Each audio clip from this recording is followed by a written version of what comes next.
Has Keir Starmer passed his first big test as Prime Minister? Has Kamala Harris picked the right vice presidential running mate? And what is the latest from the Tory party leadership race? Welcome to the latest Downtown Den Politics podcast. Just it's all bigoted women. Me and my friends sort of used to run through the fields of wheat. You turn if you want to. The ladies not for turning. It will cost. I know words, I have the best words, but there's no better word than stupid.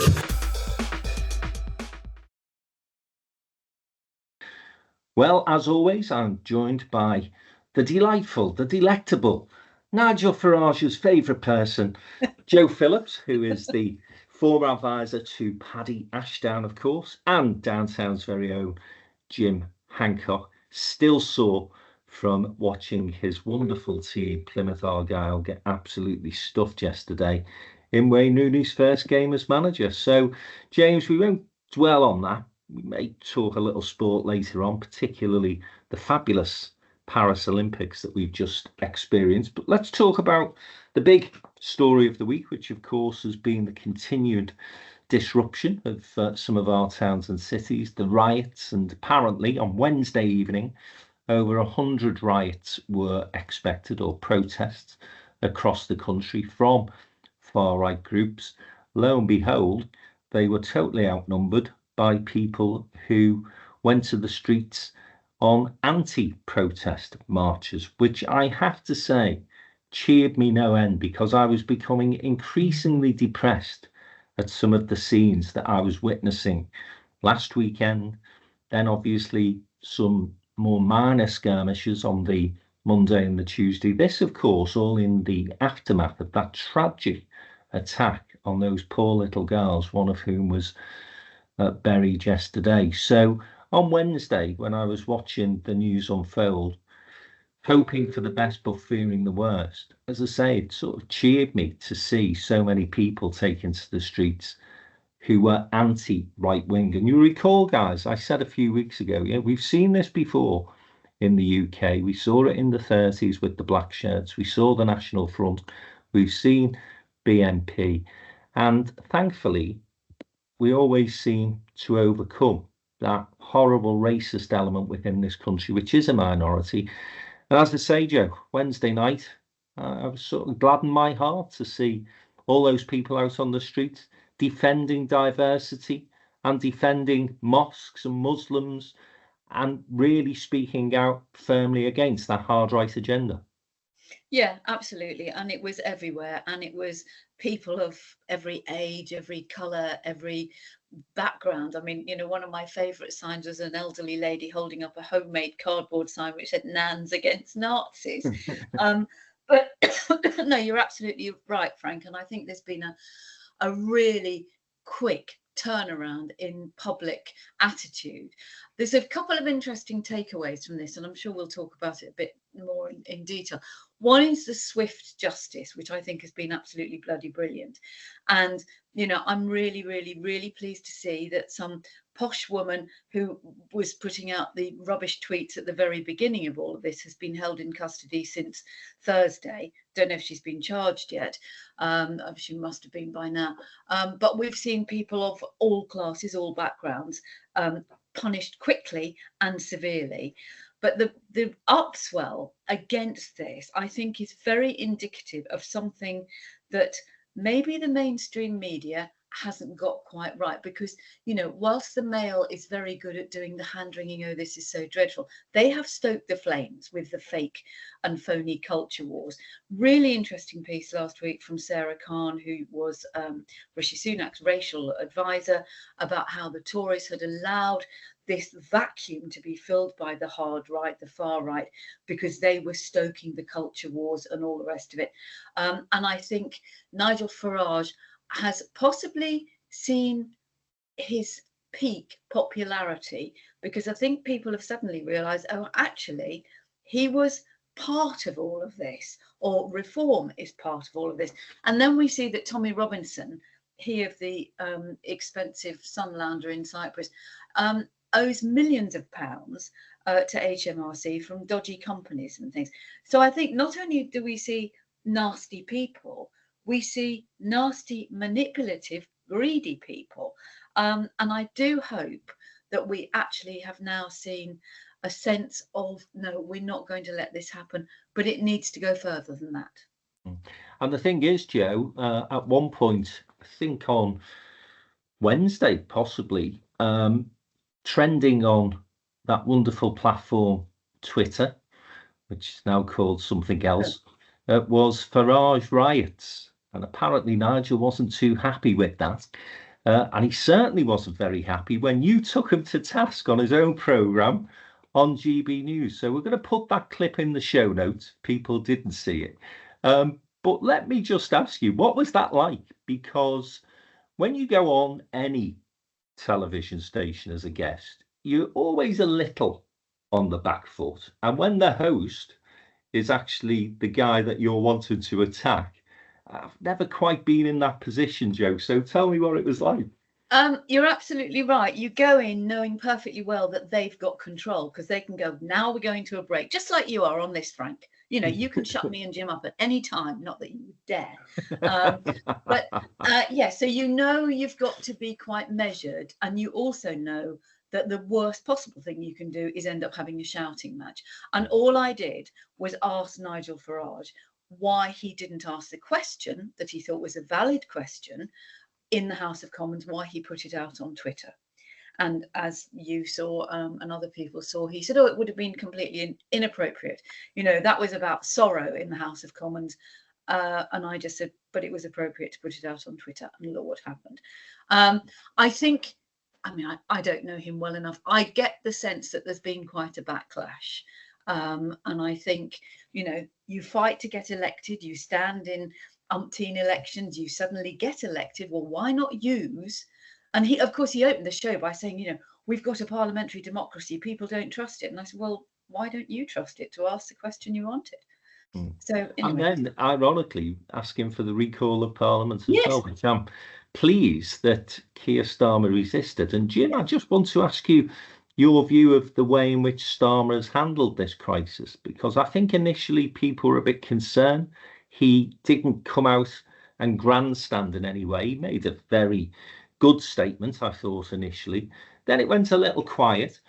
He did call a couple of Cobra meetings, and all of a sudden, as Joe's referenced, people were up in court. They were being sentenced, very speedy justice as far as that was concerned. And people, of course, are saying this is due to the fact that he's got experience as the former head of DPP, but also over the weekend, interestingly, a couple of articles I read, he's drawing on his experience from the 2011 riots. And actually, if you look back to that period of time, David Cameron was still a relatively inexperienced prime minister at the time.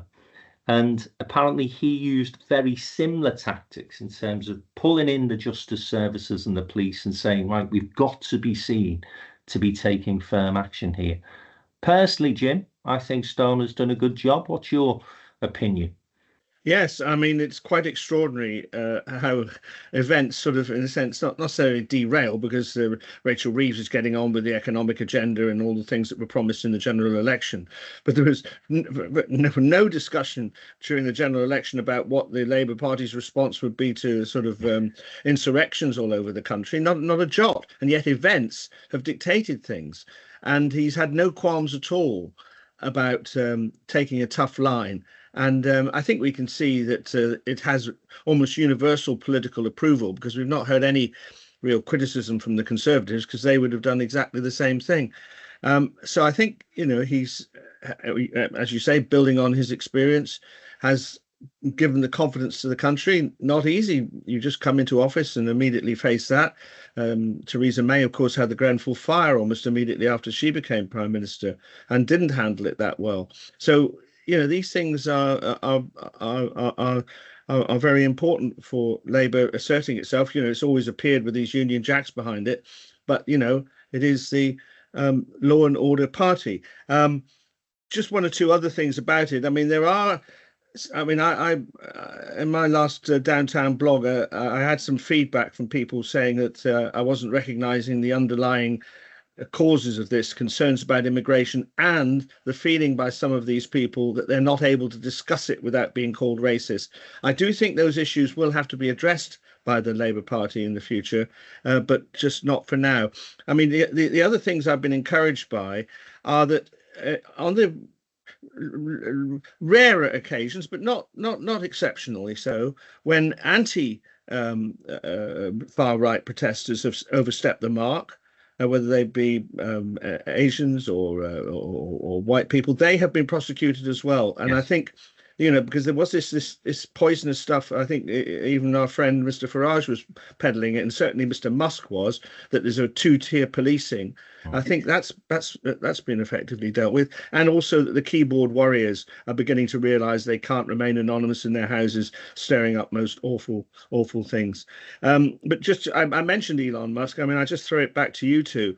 I mean, it's extraordinary behaviour by a man who's involved in space technology and wants to be considered as a worldwide entrepreneur in business and so on, to take on the British government and to put out irresponsible statements about Britain is facing a civil war. It's quite extraordinary. I mean, so we can comment on that, but it seems we're virtually impotent to do anything about it.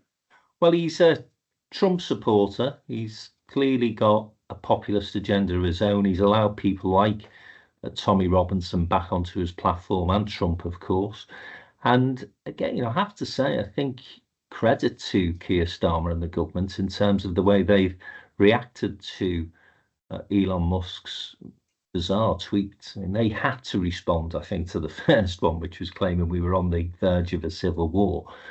But subsequently, they've just not responded at all. And I think that's absolutely the right tactic. Joe, you know better than I as far as political communications are concerned. What do you make of that? Well, I think it's very interesting. I mean, Elon Musk, and funnily enough, also on the Nigel Farage show that I was on, funnily enough, I haven't been asked back, but he asked about, that's disgraceful. That is, I was not going to raise that, but I mean, if you were going to be cancelled because of your brilliant intervention, that is very, very sad. I hope that's not the case. Well, maybe they'll have a change of heart. Who knows? But he said, Elon Musk, he's a defender of free speech. And I said, no, he's not. He's a disruptor with absolutely no sense of responsibility or the consequences that he stirs up amongst people who are too stupid to look and realize that they're being completely manipulated. We are impotent in dealing with Musk.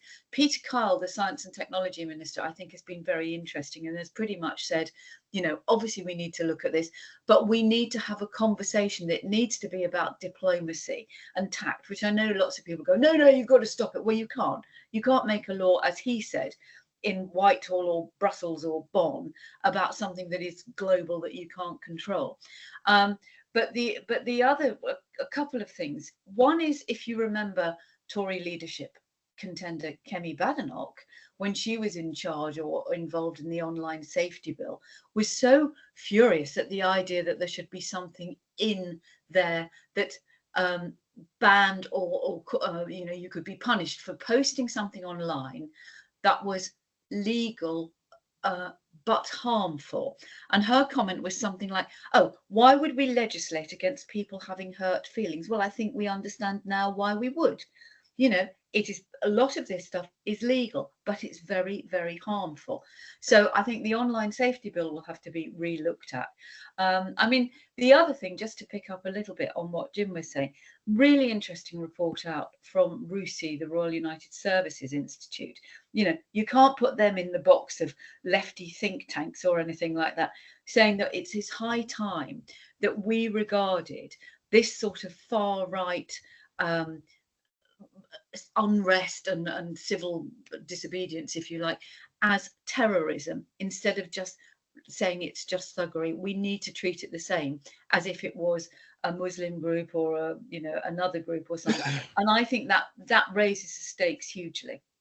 I think there's more to come as far as that legislation is concerned. I think it might be strengthened as it goes forward to the Commons in the autumn. But Jim, just go back to your point. Again, a number of commentators over the weekend saying that Keir has won the battle but not the war. And what they're referencing there, of course, is the fact that immigration is still a problem in this country. Now, So the government have been in 5 weeks. So I think to expect them to have made huge strides in terms of handling and managing that disastrous situation that they've actually inherited is asking a bit much. However, the point that you make, can people raise the issue of having genuine concerns about immigration without being accused of racism, is something that I think the government can address. And it's the way in which you couch the narrative, isn't it? And I think we've got to find a way of enabling people to feel as though they can express those concerns and not just be accused very lazily in some respects as being racist, because we do have more people in this country than we have decent infrastructure for. We do have people coming into the country illegally, and we have this huge backlog of asylum seekers, some of whom, of course, will eventually be found to be accepted as UK citizens. Now, let me just give a very, very brief anecdote as to the sort of scales falling from my eyes in a sense, and I don't consider myself to be a shrinking violet in any sense of the word. I grew up in Skep, I was born in Bootle. I still feel like a working class lad. But I was coming back from a meeting in Skem a few weeks ago, last week, and was diverted from the Dock Road through my birthplace of Bootle. I have to tell you guys, I felt as though I was driving through Beirut. It was absolutely scandalous. Some of the sights that I was seeing in my old town. Now, it was a particular road, a particular route, but I thought if I was living here, I would feel entirely hopeless as far as the situation I was in, and I would not give a jot for politicians, because that place hasn't just been run down over the past 14 years. It looked as though it had been run down over the past 40 years. It was awful, Jim. So we got to find a way of having the conversation, not simply about immigration, because that's what people on the right blame for everybody's ills. They're always looking, I mean, listen, Brexit, once we had Brexit, everything was going to be sorted out for these people. And we know what a lie that was. But we do have to find a way of having a conversation, Jim. Yes, indeed. I think there's three things. I think if the conversation is around the issue of pressure on housing, on services and things like that, you can couch it in terms that it's got nothing to do with the colour of anybody's skin. It is just an equating the number of people against the services that we all want to expect. And if it's couched in those terms, I think the racial element can be taken out of it, and people should be allowed to discuss that. Obviously, government action is going to be necessary. I mean, the housing, the lack of housing is one of the main things that people in these areas that have protested are concerned about, that their children can't move out of the family home, that they're far too expensive. And, whether we reach 1.5 million houses in 5 years remains to be seen. But, the government's got the right aim. Because obviously if the number of houses goes up, hopefully the prices will come down and people can deal with that problem. But the third thing is what you've just addressed, that despite years of devolution under various forms, there are still parts of the country, particularly in the north, which it hasn't touched it.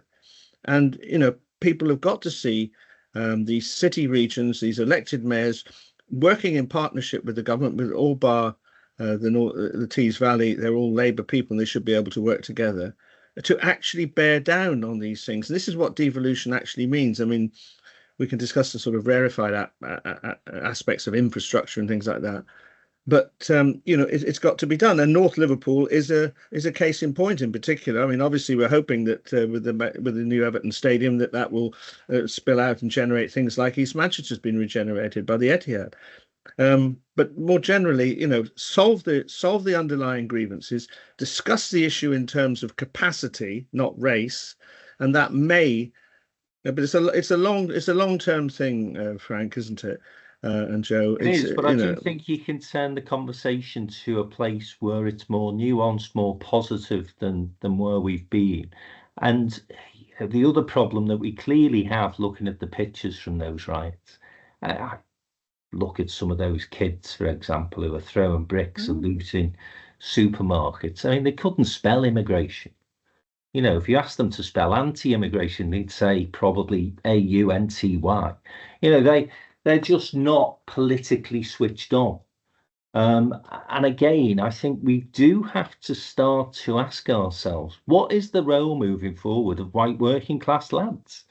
You know, I was talking to Victoria, my missus, a couple of days ago, talking about my sort of journey into politics. I was elected onto Lancashire County Council, 26 years of age, Skelmersdale. I wonder, Joe, whether, given the fact that we have all women's shortlists, we've got to have diversity. Where's the diversity that says we've got to have some white working class lads involved in the conversation? Well, yes, but then you've got to have the white working class lads who would be willing to do it. I mean, you know, the trouble is it's a very circular problem, and it's one that we've seen before. We saw it under Margaret Thatcher, and we've seen various people, you know, try and solve it, partly through devolution, as Jim said, partly through good people. You know, like Michael Heseltine and what he tried to do. But in the end, it comes down to whether you feel you've got a stake in the future. And the only way you have a stake in the future is if you feel you've got some prospects. Well, if there's no jobs, then the chances of you getting a house are grim. And we've still got this absolutely ridiculous concentration and focus on London and the South East, which is so overpriced and so well, it's not actually overpopulated, but it's overcompressed. And until we see something really meaningful, I mean, the BBC moving to Salford has a little bit of a difference, but they still kept everything in London apart from the television centre. Channel 4 is moving to Leeds, I believe. You know, but until you start thinking about actually, we really need to put this investment and this house building. And it may well be that, you know, Angela Rayner's schemes start in those places that you're talking about. Because if you start building houses, you start creating jobs. And as I wrote in my blog last week, you know, we're seeing kids not going to university. But if you've got the devolved powers to look at the skills you need and the apprenticeships and the training that you can do with local employers, you then begin to have that sort of community that's got a stake in the future. But, you know, we're only just over a month away from the last election. Everybody who is eligible has the right to vote. And, you know, there is a part of me that thinks there's no point in bloody moaning or throwing a brick through the window or setting fire to a library when you had the right to vote and you didn't use it.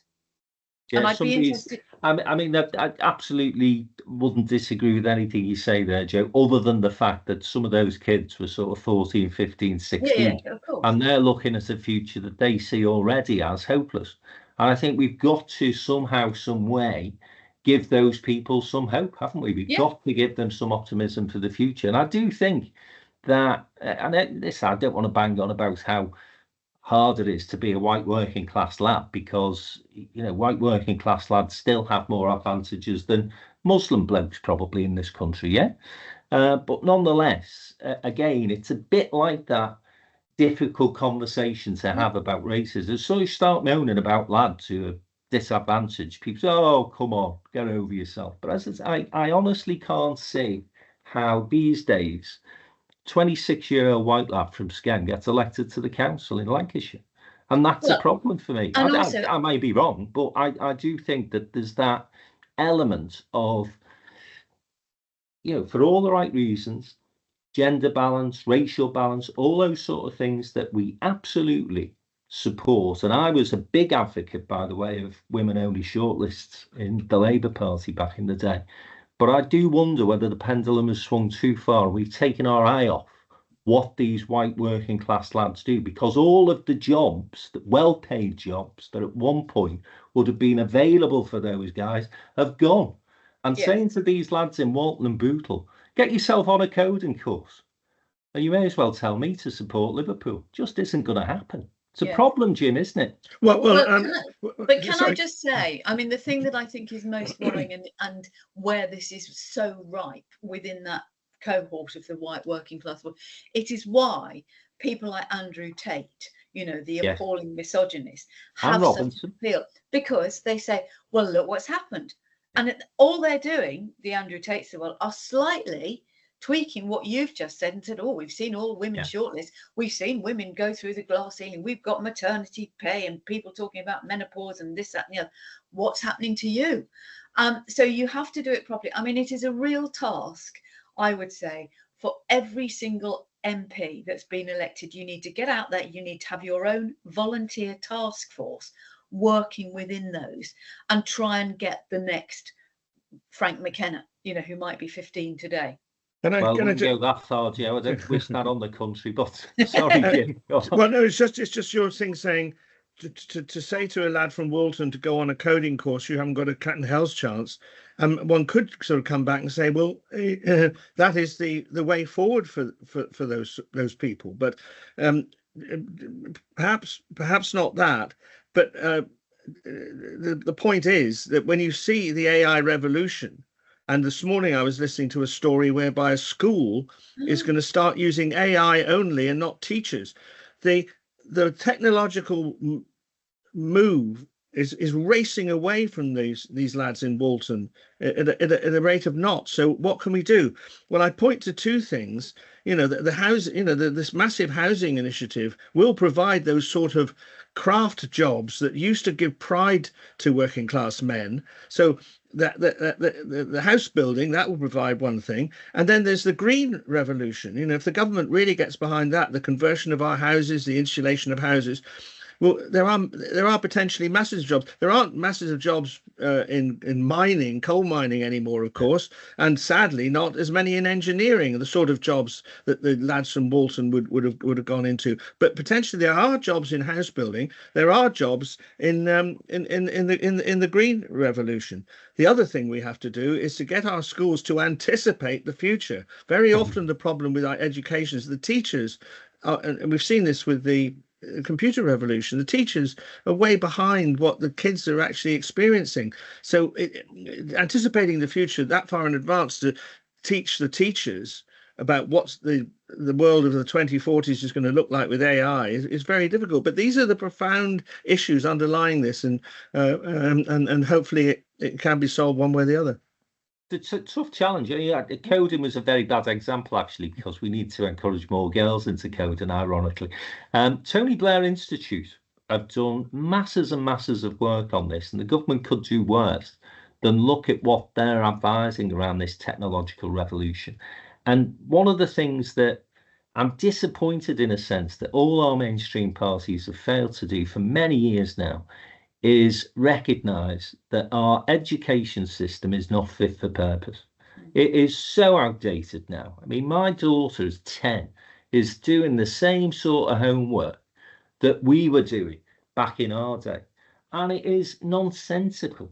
And the other thing that drives me mad, because I wasn't particularly good at exams, is this idea that, you know, at 11, there's a particular group of kids who would say, well, go and sit that exam, and if you don't pass it, then unfortunately you're going to be in this particular tier. You know, we talk about 2-tier policing. We've got about 5-tier education. Yeah. It's absolutely scandalous. And I think we've got to get a grip somehow of modernising our education system.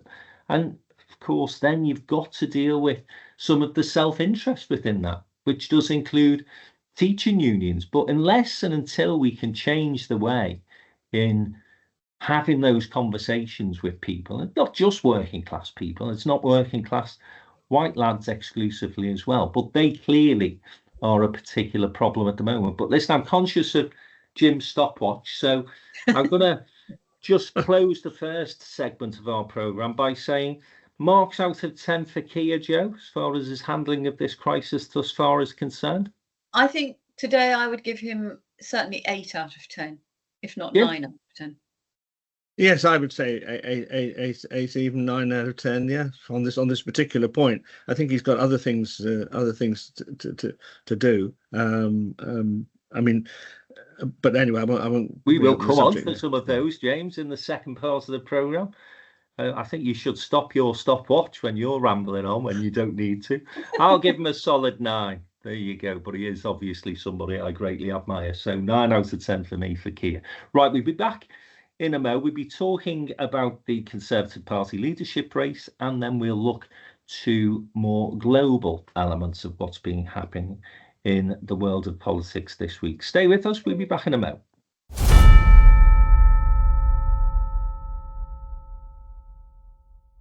Welcome back to the second part of this week's Downtown Dem Politics podcast with me, Frank McKenna, the Group Chair and Chief Exec of Downtown in Business, joined as ever by Joe Phillips and Jim Hancock. We've talked about the riots, Keir Starmer's handling of those disturbances in the first part of the programme. The Conservative Party leadership race goes on and on and on and on.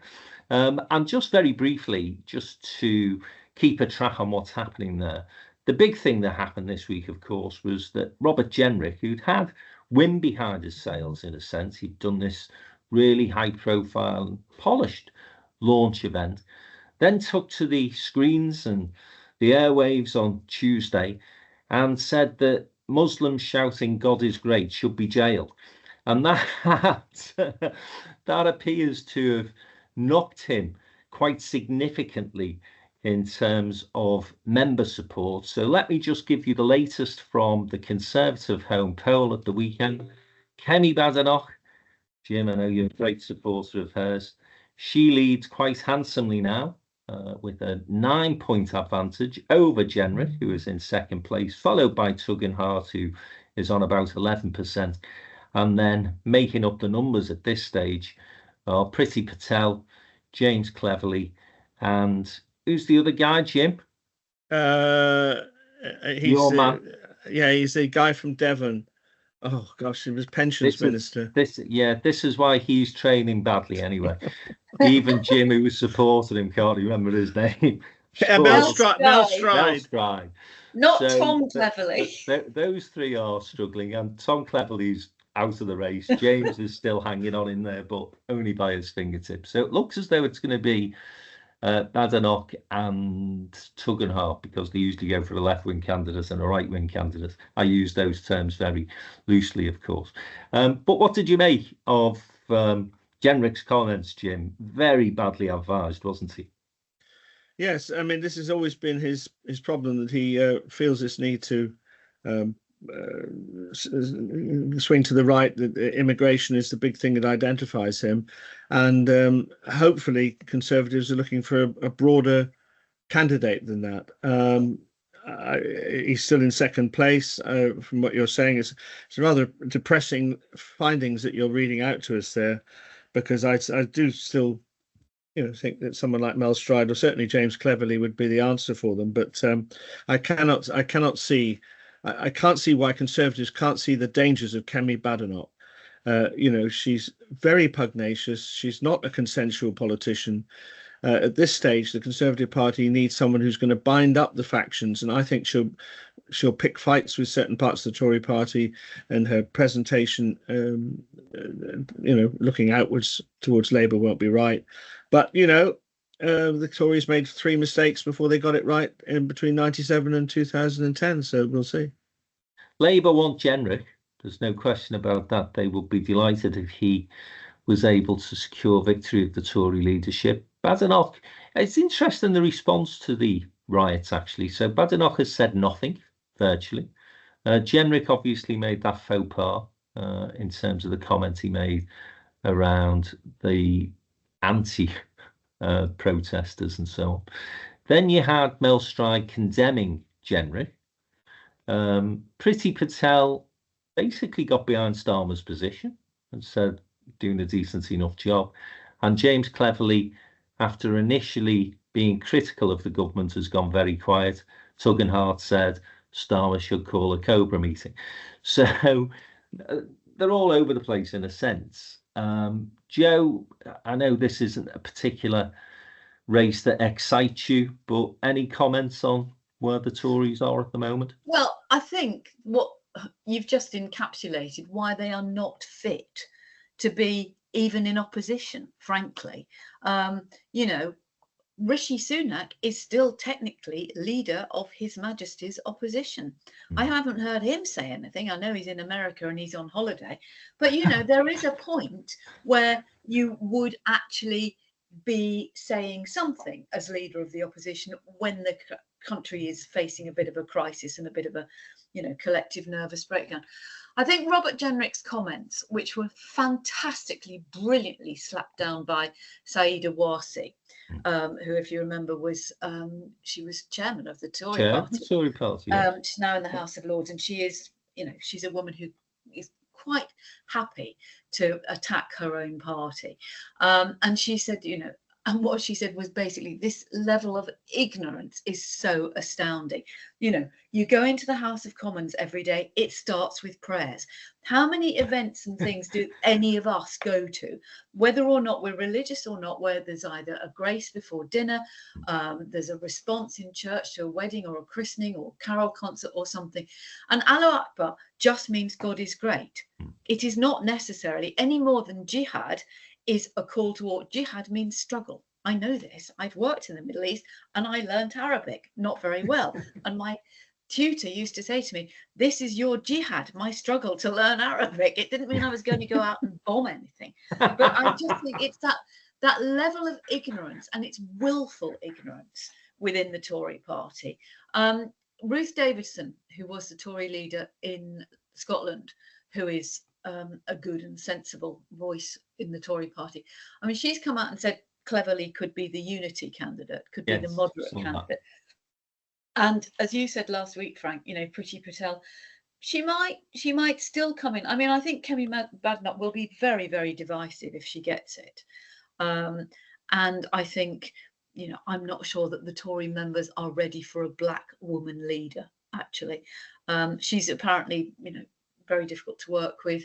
But I think Jenrick's probably shot himself in the foot for now. But who knows? I mean, Mel Stride, even if Jim can't remember his name, other people might within the next few weeks. He needs to get on a campaign trail, Joe, where he goes to the Lake District, falls into a lake full of shit, and start to get name recognition at least, so that people who support him like Jim can at least remember his name. That's right. Gets E. coli and says, wasn't privatising water a marvellous idea? That was us.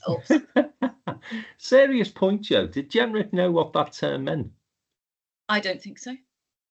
I think he went on and just picked up this chant that he'd heard, thought it was offensive, and just trotted it out. I just think never underestimate somebody who's as daft as Jenrick, in my opinion, Jim. Well, and it is, I say it again, it's that willful ignorance. Do you remember Dominic Raab, Foreign Secretary, who wouldn't come back from his sun lounger, doing a bit of a Tommy Robinson whilst Afghan was falling apart? Yeah. Boris Johnson didn't come back was it COVID? This is a slightly strange time of the contest, isn't it? I mean, subject to correction, at the moment, they're sort of trying to get MPs on their side, because the MPs will cull them down to 4 before the party 60 conference. MPs, which is half the number, who hadn't come out yet. Yeah. And they reckon that's simply because they're waiting to see which way the wind blows. They don't want to get behind a cap. I mean, really principled position that those 60 people are taking. So we'll see where it goes. I tend to agree with Joe. I'm not convinced the Tory membership are ready for a black female leader, but then Priti Patel's pitch seems to be more for the chairmanship of the party, rather than for the leadership of the party. And you do wonder whether she's just looking for a route back in. And the other point that's been made to me by a couple of Conservatives, who would want the job at the moment? Well, exactly. It's a bit like taking over from Alex Ferguson, isn't it? You probably want to be the one after, in a sense. Or Wayne Rooney. Well, yes. Well, we will come on to that perhaps in a second. Right, let's go across the pond into the States. And listen, there's been a real shake-up in that particular race. Talk about a week being a long time in politics. It seems an age away when Donald Trump suffered that assassination attempt, and everybody was saying that the race for the presidency in the White House was done and dusted, and the Don was heading for his second stint as president. Well, Joe Biden stood down, of course. Kamala Harris has now taken over, and she made her vice presidential pick this week. Joe, I'll start with you on this one. What do you make? Do you think she made the right choice? It wasn't Shapiro, who many people were expecting. He is the listeners who don't follow American politics as closely as we do. The sort of Barack Obama he's been described as in terms of his oratory skills and the way in which he can get a crowd going. But she's gone for somebody who less well known, but perhaps a safer choice, Joe.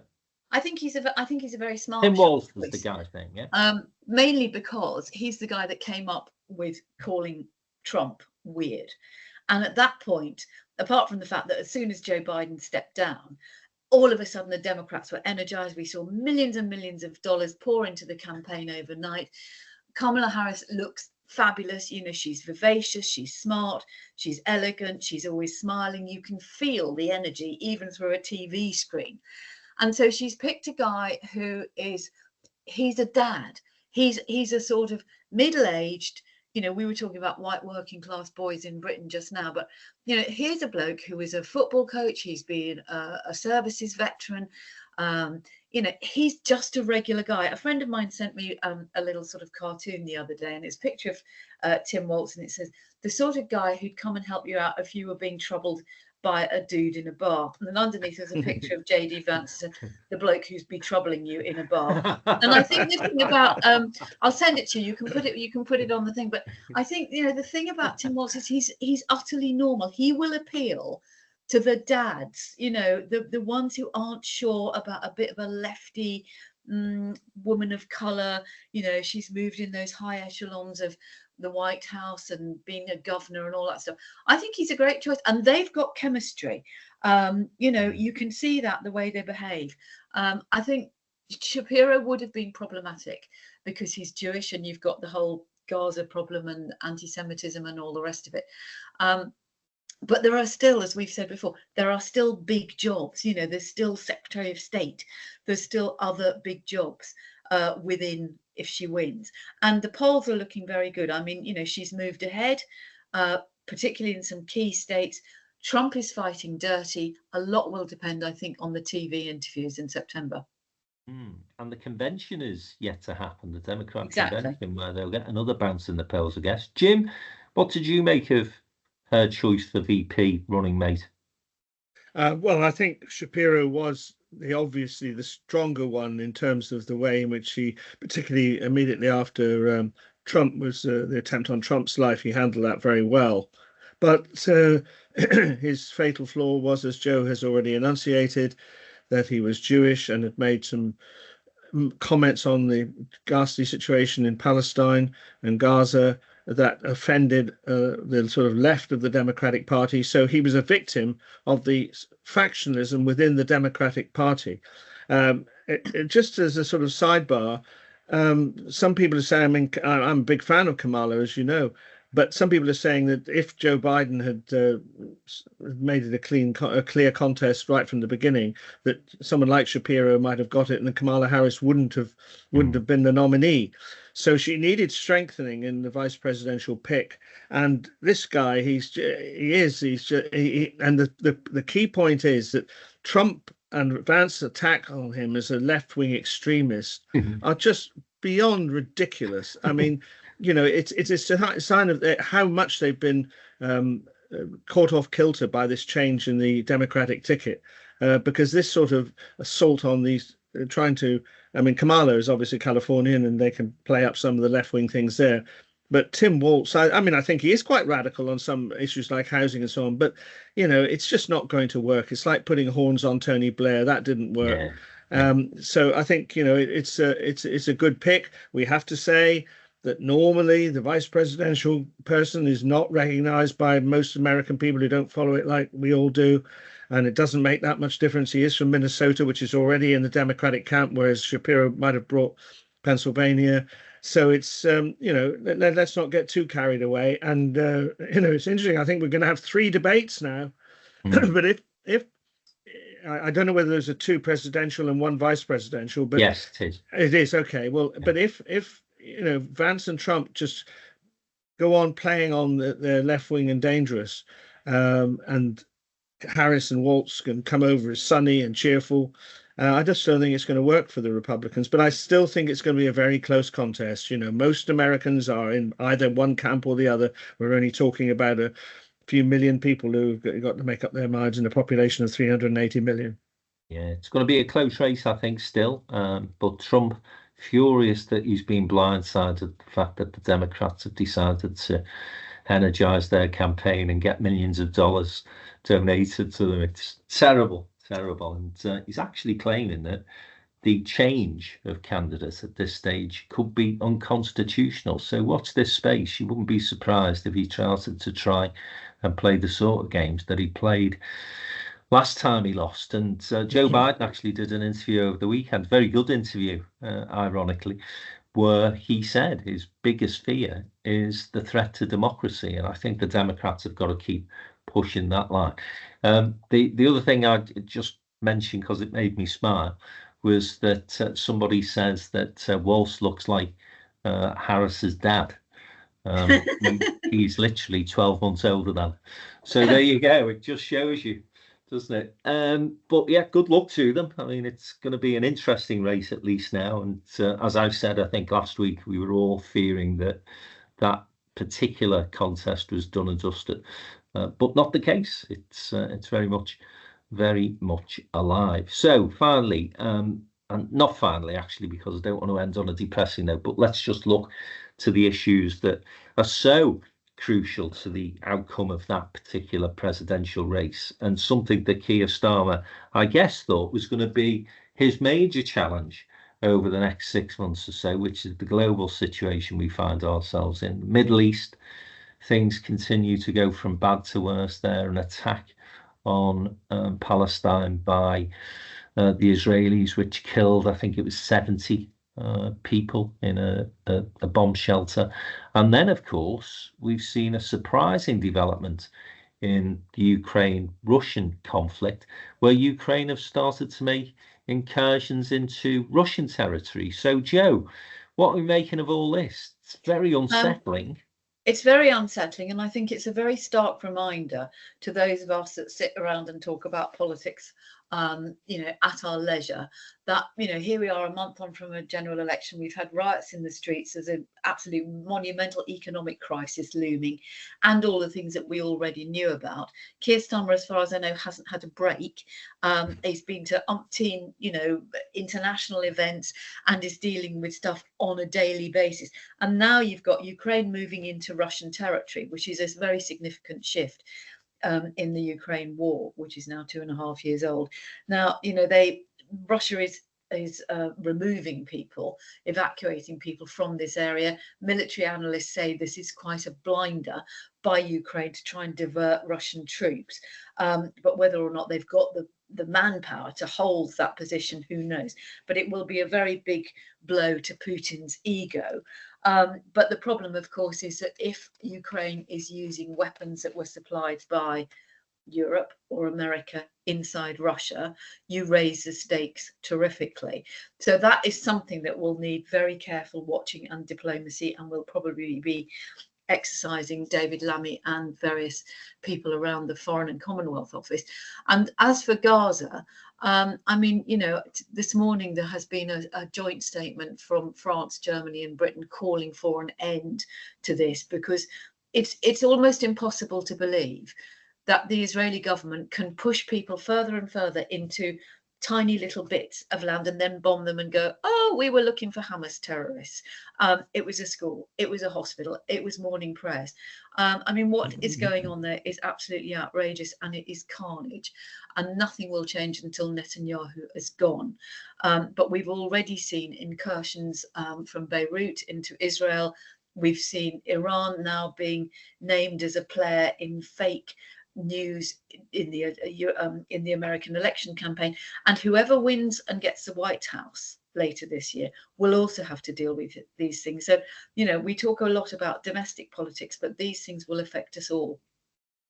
And Jim, I've noticed on the news this morning, Labour MP for Norwich, Clive Lewis, of the left of course, may be in a little trouble for something he's put on Twitter, condemning that attack that Joe has referenced, but then linking it to the riots in this country, saying that this is what causes domestic troubles in the UK, this activity of Israel. To see where that story goes. I know there's a number of Jewish voices saying today that he should be disciplined by Keir Starmer and the government, but it's such a sensitive situation, Jim, isn't it? Right across the globe, but the Gaza situation in particular, just tragic. You wake up and see some of those pictures, and again, it's a horrible thing to say, but you're almost becoming immune to it. It's a bit like when we had the Irish conflict many years ago, and eventually those stories disappear from the news because people, as I say, become immune to it. But it is absolutely horrendous over there, James, isn't it? It is. And I fear that it could continue. And I say that for this reason. I read a very interesting article by Andrew Neil about a week ago. And the thrust of it was that everyone's been reporting that we're on the brink of a major conflagration in the Middle East. And Neil argued that, in fact, we weren't. And that it was actually in the great powers, like Iran, the United States, Israel, who sort of are and Saudi Arabia, countries like that. It is actually, they can go to with rhetoric, they can say all sorts of things, but there is no sign that any of them actually want to fight a full-scale war over this issue. And therefore, and it's terrible news for the Palestinians, but it's been the tragedy of their whole history, that they are pawns in a way in a big game, but it's not a thing that's going to flare up. And because it's perhaps not going to flare up into a full war that requires a permanent settlement after a major war, that I just don't see how this is going to be resolved. I thought it was an interesting article. You two may disagree on that, but I just thought it was an interesting point. Do you want me to go on to very briefly onto Ukraine? Yes, please, Jim. I mean, the Vladimir Putin has got no sense of irony at all. It must be from his years of dictatorship, when he said it was outrageous that Ukraine should invade another country, without a hint of irony at all. That was his verdict on it. I don't know whether the Ukrainians can hold on to the territory. They're certainly hoping to divert and take the pressure off the Donbass initiative, because apparently the Russians want to conquer the whole of the Donbass before the snow starts. But apparently, Russia's forces are heavily concentrated in the Donbass. And as we saw last year with that Prigozhin thing, it was about a year ago, wasn't it? When he suddenly advanced from Rostov towards Moscow, there was nothing in his way for a long time. Yeah. So, maybe the Ukrainians can hold on to a portion of territory. I think it's just brilliant, really, to be there. The only problem is that, of course, this does play slightly into Putin's narrative. He can say, "I told you so. We are, there's the threat of invasion," which we all know is nonsense considering the huge size of Russia. But he will be able to say, "Look, there's been an invasion. I told you so." But plucky Ukrainians, and I don't see any immediate solution to that. Yeah, first time there's been an incursion into Russia for 80 years, 1941. And of course, the Ukrainians are slightly advancing on Kursk, where historians of the Second World War know there was a massive tank battle. That was one of the real turning points, along with Stalingrad, when there was a massive tank battle between the Wehrmacht and the Red Army at Kursk in 1943. And Jim was in the middle of it, reporting on that, of course. So, let's move on, because, as I say, we don't want to end on a depressing note. And against that backdrop of global conflict and all the worries, all the concerns that we have, we've just enjoyed an absolutely magnificent Olympic Games. 2 weeks of sheer joy, some fantastic performances. Jim and I think going to fall out over the Team GB performance. I thought we'd done tremendously well. But I'll tell you the other thing that made me smile. I don't know if you noticed this. The opening ceremony was dogged a little, wasn't it, with the weather, the conditions. There was a little bit of criticism from some people that it was a little woke. the opening ceremony. The Daily Mail proclaimed on its front page the day after the opening ceremony that it was a shambles, and they were having a bit of a laugh at the French expense. Well, 2 weeks later, who's laughing now? Because it was an absolutely magnificent, to say, 2 weeks of sport. I'm sure you enjoyed it, Joe. Did you? I did. I'm more taken with the swimming and the track events, and there are some things that I think possibly shouldn't be in the Olympics or possibly ever on television, like break dancing, for instance. But I do think it's been great. And I think, as you say, Frank, against the backdrop of the riots and the horror and everything else that's going on around the world, to see the people like the 19-year-old climber who won gold, to see, Johnson Thompson, get her silver, to see Tom Daley still diving. You think, blimey, how long have he hasn't aged a bit. He's like Dorian Gray. And I just think it's been fantastic. And you just think these people work so damn hard to get there. They put their all into it. And for whatever, you can't do anything about the weather. We know that. But I think it was bloody brilliant. And I think Tom Cruise coming off the roof last night. I don't know if you've seen the footage from behind him as he leaps down the abseil. It's absolutely terrifying. No, I thought it was great. James?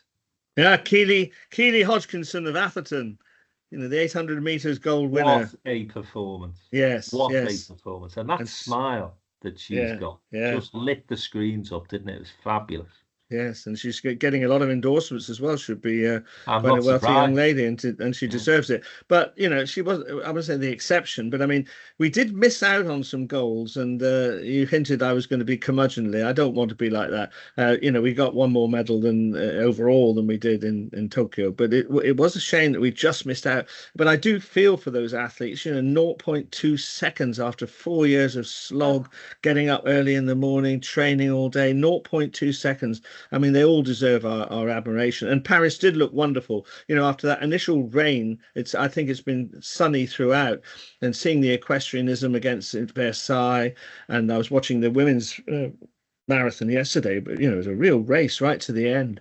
And going past the Eiffel Tower, it was a wonderful setting for the games. I still feel for the Japanese who had to hold it under with no crowds in 2021. But for the first time in 8 years, we've had the Olympics back to what it was. And as Joe says, it was such an antidote to all the dreadful news that we've been talking about today, that people from the various nations can come together, not universally. There was North Koreans were probably kept separately and so on, but the athletes of the world can come together and compete in peace. It was a affirmation of humanity at a time when we badly need it. Yeah, it was some fantastic contests as well, wasn't it? The 100 meters was just incredible, wasn't it? Like a tenth of a second between the first three. And what was interesting was the reaction, I thought, of some of the athletes who won silver. So you mentioned Johnson Thompson or Thompson Johnson. I always get the name the wrong way around. Scouse girl, of course. And she was clearly delighted with her silver medal. Yeah, absolutely. And then there were, and rightly so. But then there were others, and James sort of hinted at this, who got a silver, who were clearly very disappointed. They'd gone expecting to win the gold. So, Jim, I'm not going to let you off the hook because you said preview as we were having a chat. You're going to have a go at the BBC over this. So come on. Well, I just thought that that they were playing up the fact that we were getting more and more of these medals. Oh, by the way, it was a silver. Oh, by the way, it was a bronze. It wasn't gold, and I didn't hear a lot of critiquing of that. But overall, the BBC, considering they've had their coverage considerably compromised by the Discovery contract, that they weren't able to show everything, I think they've done a good job. I think that's where the Beeb comes into its own, isn't it? On these international events, when you want somebody who's going to be able to bring you that quality of coverage, and I thought, to be fair, the BBC smashed it out the park, to be honest. Just one final thing I want to mention that happened last week. I was delighted to be invited to Joanne Roney's leaving farewell party at home in Manchester on Friday night. Brought back lots of memories. It's Tony Wilson Place, you will know, Jim. And Joe made a fabulous sort of leaving speech. Bev Craig spoke as well. Seen lots of old faces. Richard Leese was in the room. Chris Oglesby, lots of the Manchester great and the good. And of course, Joe is now off to Birmingham, and she will be facing some tough challenges there, but there is nobody better equipped to turn that city round than Joanne Roney. So we wish her all the best. Right, well, I'm sure despite the fact that we are in August, there will still be much for us to discuss next Monday. Politics is not sleeping this year, it seems. So for now, from Joe, from Jim and myself, have a great week, and we'll see you next Monday.